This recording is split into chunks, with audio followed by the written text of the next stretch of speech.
आज हम लेंगे BA first year unit first option first outlines of Indian philosophy भारतीय दर्शन की रूपरेखा। भारतीय दर्शन। दर्शन शब्द का अर्थ। दर्शन शब्द का शाब्दिक अर्थ जानने के लिए दर्शन शब्द की व्युत्पत्ति दृश्य धातु से हुई है, जिसका अर्थ है जिससे या जिसके द्वारा देखा जाए। देखना दो प्रकार का होता है, आँखों से देखना और दूसरा अंतर्दृष्टि से देखना। दर्शन का अर्थ यहाँ है अंतर्दृष्टि से देखना, ज्ञान चक्षु से देखना, किसी वस्तु या घटना का गहराई से ज्ञान प्राप्त करना ही दर्शन कहलाता है। दर्शन को अंग्रेजी में फिलॉसफी कहा जाता है। फिलॉसफी शब्द ग्रीक शब्द फिलॉस प्लस सोफिया से मिलके बना है, जिसमें फिलॉस का अर्थ है प्रेम या अनुराग, सोफिया का अर्थ है ज्ञान या बुद्धि। फिलॉसफी का अर्थ हुआ ज्ञान के प्रति प्रेम या बुद्धि के प्रति प्रेम। भारतीय दर्शन का विभाजन, क्लासिफिकेशन ऑफ इंडियन फिलॉसफी। भारतीय दर्शन का विभाजन आस्तिक और नास्तिक दो आधारों पर किया गया है। आस्तिक। भारतीय दर्शन में आस्तिक उसे कहा जाता है जो वेदों में विश्वास रखता है या वेदों को प्रमाण के रूप में स्वीकार करता है, उसे आस्तिक दर्शन या ऑर्थोडॉक्स फिलॉसफी कहा जाता है। नास्तिक। नास्तिक की अवधारणा वेदों को प्रमाण न मानने वालों को नास्तिक कहा जाता है या हेटेरोडॉक्स कहा जाता है। भारतीय दर्शन में नास्तिक का विभाजन भी वेदों के आधार पर किया गया है। जो वेदों को प्रमाण के रूप में नहीं मानते वे नास्तिक दर्शन कहलाते हैं। आस्तिक दर्शन 6 प्रकार के हैं, जिन्हें षट दर्शन कहा जाता है। न्याय दर्शन, वैशेषिक दर्शन, सांख्य दर्शन, योग दर्शन, मीमांसा, वेदांत, ये 6 प्रकार के दर्शन माने गए हैं। और जो वेदों को नहीं मानते वे चारवाक दर्शन, बौद्ध दर्शन और जैन दर्शन माने गए हैं। ईश्वर को प्रमाण मानने के आधार पर भी आस्तिक और नास्तिक का विभाजन किया गया है। जो दर्शन ईश्वर को प्रमाण के रूप में मानते हैं या ईश्वर को स्वीकार करते हैं वो हैं न्याय दर्शन, योग दर्शन, वैशेषिक दर्शन, वेदांत दर्शन, सांख्य दर्शन। सांख्य दर्शन के संबंध में अपवाद माना गया है, क्योंकि कई विचारक यह मानते हैं कि सांख्य दर्शन ईश्वर को स्वीकार करते हैं और कई विचारकों का इस संबंध में मतभेद है और वे मानते हैं कि सांख्य दर्शन ईश्वर को स्वीकार नहीं करते। नास्तिक दर्शन ईश्वर को प्रमाण मानने के आधार पर 4 प्रकार के दर्शन नास्तिक दर्शन माने गए हैं। मीमांसा दर्शन, चारवाक दर्शन, बौद्ध दर्शन और जैन दर्शन वे हैं जो ईश्वर को मानते। परलोक के आधार पर। परलोक के आधार पर भी जो दर्शन परलोक को स्वीकार करता है, अर्थात इस जगत से, इस लोक से अलग भी कोई लोक है, उसे स्वीकार करता है, उसे आस्तिक कहते हैं। और जो परलोक में विश्वास नहीं करता उसे नास्तिक कहते हैं। परलोक को मानने के आधार पर जैन, बौद्ध, न्याय वैशेषिक, सांख्य, योग, मीमांसा और वेदांत सभी के सभी 8 दर्शन आस्तिक हैं, क्योंकि वे परलोक को स्वीकार करते हैं। एकमात्र चारवाक दर्शन ही नास्तिक दर्शन है और जो कि परलोक को भी स्वीकार नहीं करता। इस प्रकार चारवाक दर्शन वेदों को भी नहीं मानता और ईश्वर को भी नहीं मानता तथा परलोक में भी विश्वास नहीं करता, इसलिए चारवाक दर्शन को घोर नास्तिक दर्शन की संज्ञा। भारतीय दर्शन और उनके संस्थापक। आस्तिक और नास्तिक मिला के कुल 9 प्रकार के दर्शन भारतीय दर्शन में प्रचलित हैं। उनके संस्थापक निम्न प्रकार से हैं। चारवाक दर्शन की स्थापना चारवाक नामक ऋषि ने की है, ऐसा माना जाता है और कई विचारक बृहस्पति गुरु को चारवाक का संस्थापक मानते हैं। बौद्ध दर्शन के संस्थापक महात्मा गौतम बुद्ध हैं।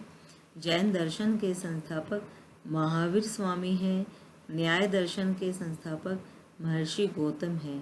वैशेषिक दर्शन कणाद ऋषि के द्वारा प्रतिपादित किया गया है। सांख्य दर्शन महर्षि कपिल के द्वारा प्रतिपादित किया गया है। योग दर्शन महर्षि पातंजलि के द्वारा निर्देशित है और पूर्व मीमांसा दर्शन महर्षि जैमिनी के द्वारा संस्थापित किया गया है। उत्तर मीमांसा या जिसे वेदांत दर्शन भी कहते हैं, बादरायण व्यास के द्वारा संस्थापित। अब हम देखेंगे भारतीय दर्शन की सामान्य विशेषताएं कौन कौन सी हैं। भारतीय दर्शन की सभी भारतीय दर्शन, जैसा कि अभी हमने देखा है, 9 प्रकार के जो स्कूल्स हैं इंडियन फिलॉसफी के, 9 प्रकार के जो भारतीय दर्शन हैं, वे सभी किसी न किसी रूप में कहीं न कहीं कुछ समान विशेषताओं को धारण करके चलते हैं, कुछ समान विशेषताओं को मान के चलते हैं। तो उस आधार पर दर्शन शास्त्र की, भारतीय दर्शन की कुछ प्रमुख विशेषताएं जो समान रूप से सभी दर्शनों में पाई जाती हैं, हम देखने का प्रयास करेंगे। नंबर 1, सभी भारतीय दर्शन में दुख से दर्शन की उत्पत्ति मानी गई है। भारतीय दर्शन, जैसा कि भारतीय दर्शन का जो प्रारंभ है वह भी संसार के सबसे परम सत्य दुख के द्वारा माना गया है। दुख से ही दर्शन की उत्पत्ति मानी गई है। 3 प्रकार के दुख माने गए हैं। आध्यात्मिक दुख, शारीरिक या मानसिक रोग को आध्यात्मिक दुख कहा जाता है। आदि भौतिक दुख, चोरी डकैती या बाहरी प्रभाव से पैदा होने वाले दुख को आदि भौतिक दुख कहा जाता है। आदि दैविक दुख, प्राकृतिक देवीय शक्तियों के से जो प्राप्त दुख हैं, जैसे बाढ़, महामारी, तूफान आदि, आदि दैविक दुख माना गया है। दुख का जो तत्व है वो भारतीय दर्शनों में, सभी भारतीय दर्शनों में चारवाक दर्शन को छोड़ के उस पर अपने विचार दिए गए हैं। जैसे कि महात्मा बुद्ध ने अपने बौद्ध दर्शन में 4 प्रकार के आर्य सत्य बताए हैं। दुख है, दुख का कारण है, दुख दूर हो सकता है और दुख दूर करने के उपाय हैं, जो कि अष्टांग मार्ग के रूप में बताए गए हैं। दूसरी विशेषता है, भारतीय दर्शन मोक्ष को जीवन का लक्ष्य मानता है। दुख के कारणों की खोज भी की गई है। केवल यह नहीं बताया गया कि इस समस्त संसार में दुख व्याप्त है, दुख के साथ साथ दुख के कारणों की भी खोज भारतीय दर्शन के अंतर्गत की गई है। भारतीय दर्शन में 4 प्रकार के पुरुषार्थ माने गए हैं, जिनके आधार पर यह माना जाता है कि भारतीय दार्शनिक विवेचन, भारतीय दार्शनिक दृष्टि बहुत अधिक विशाल है, जिसमें धर्म, अर्थ, काम और मोक्ष, ये 4 प्रकार के पुरुषार्थ माने गए हैं, जो 4 पिलर्स ऑफ इंडियन फिलॉसफी माने जाते हैं। धर्म, धर्म का अर्थ क्या है? धर्म से तात्पर्य है धारण करना, जीवन में कुछ नियमों को लेके चलना, कुछ नियमों को जीवन में धारण करना धर्म कहलाता है। अर्थ, अर्थ से तात्पर्य है धन संपत्ति। मनुष्य के जीवन को जीने के लिए धन संपत्ति का बहुत महत्व है। अतः और साथ ही धर्म लाभ के लिए भी धन की आवश्यकता होती है। भारतीय संस्कृति की यह विशालता है, यह बड़ी दृष्टि है कि वह जीवन में धर्म के साथ अर्थ को दूसरे स्थान में रखता है। काम, काम या कामनाएं, शारीरिक मानसिक इच्छाओं को पूरा करना। भारतीय दर्शन न केवल धर्म को, अर्थ को, बल्कि काम या कामनाओं को भी जीवन में आवश्यक मानता है, लेकिन साथ में यह भी निर्देश दिया गया है कि मनुष्य को अर्थ धर्म के अनुसार कमाना चाहिए और अपनी कामनाओं की, इच्छाओं की पूर्ति भी संयम के साथ करना चाहिए। चौथे नंबर पे पुरुषार्थ आता है मोक्ष। मोक्ष का अर्थ है मुक्ति या छुटकारा। यहाँ छुटकारा से तात्पर्य है कि हम अपने वास्तविक स्वरूप को जानें, अर्थात हम स्वयं क्या हैं और हमारा संसार से क्या नाता है। अर्थात हम अपने आत्म साक्षात्कार को, आत्म स्वरूप को जानने का प्रयास करें। इस प्रकार धर्म, अर्थ, काम और मोक्ष, इन चारों को मनुष्य जीवन के लिए भारतीय दर्शन में अति आ गया है। तीसरी विशेषता है भारतीय दर्शन में रीत की अवधारणा, या संपूर्ण भारतीय दर्शन विश्व में एक नैतिक व्यवस्था को स्वीकार करता है। सभी भारतीय दर्शन इस बात को मानते हैं कि यह सारा संसार एक नैतिक व्यवस्था के अंतर्गत कार्य करता है। यह समस्त जगत, सूर्य, चंद्रमा, तारे, ग्रह, उपग्रह, समस्त ब्रह्मांड, सभी किसी न किसी नियम के अंतर्गत, किसी नैतिक व्यवस्था के अंतर्गत कार्य करते हैं और इस नैतिक व्यवस्था को कोई भंग नहीं कर सकता। इसलिए ऋग्वेद में इसे ऋत कहा गया है और न्याय वैशेषिक दर्शन में इसे अदृष्ट कहा गया है, जिसे देखा नहीं जा सकता, और मीमांसा दर्शन में इसे अपूर्व कहा गया है, अर्थात जो पहले से ही हो। सभी भारतीय दर्शन कर्म के सिद्धांत को स्वीकार करते हैं। जिस प्रकार समस्त जगत में एक नैतिक व्यवस्था दिखाई देती है, उसी प्रकार की व्यवस्था भारतीय दर्शन मनुष्य के जीवन में कर्म सिद्धांत के रूप में स्वीकार करता है। सभी आस्तिक नास्तिक दर्शन चार्वाक को छोड़कर कर्म सिद्धांत को मानते हैं।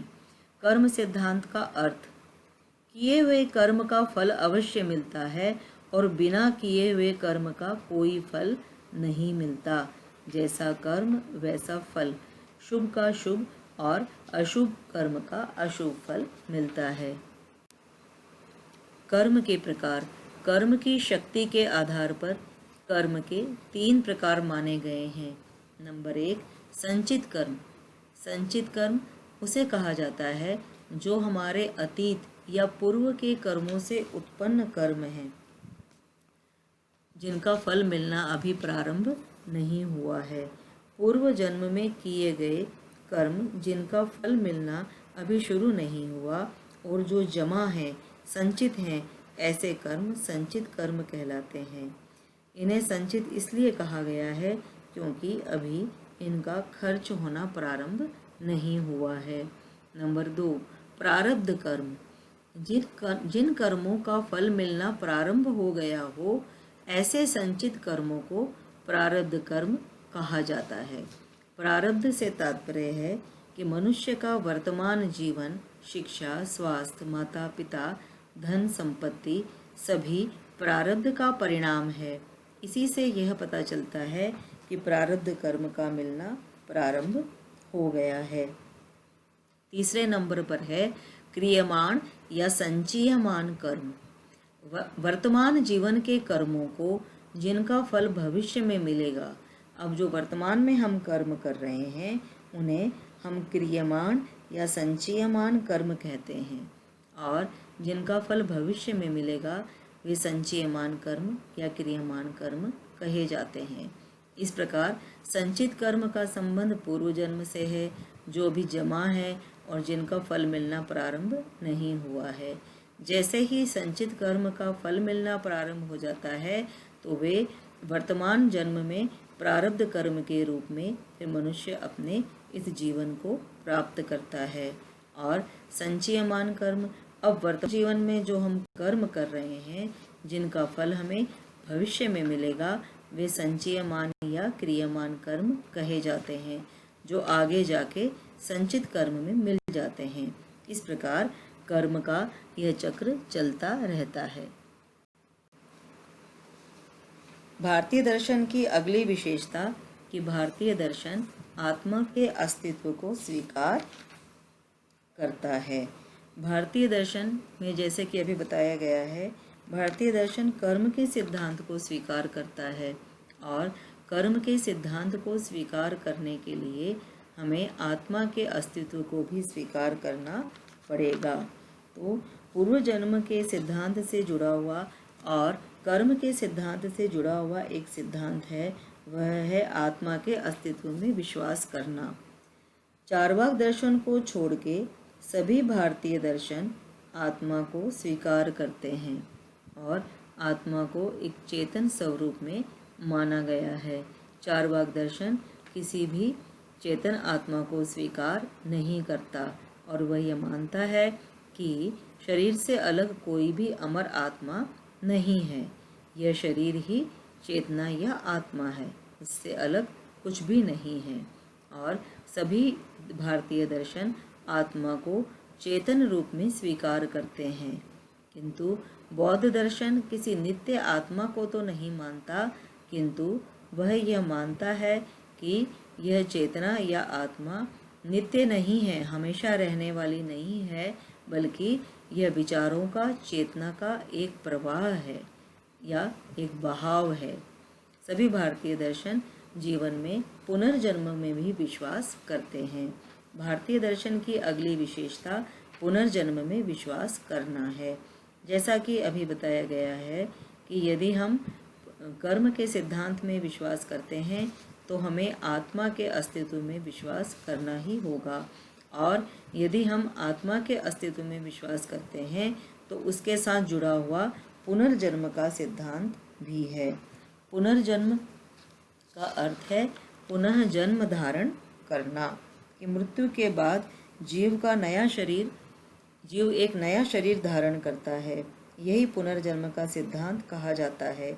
मृत्यु से शरीर तो नष्ट हो जाता है, किंतु हमारी चेतना या आत्मा नष्ट नहीं होती, और मनुष्य अपने इस जन्म में किए हुए कर्मों के अनुसार ही अगले जन्म को प्राप्त करता है। तो आत्मा या चेतना अपने कर्मों के साथ, संस्कारों के साथ फिर से नया जन्म धारण करती है।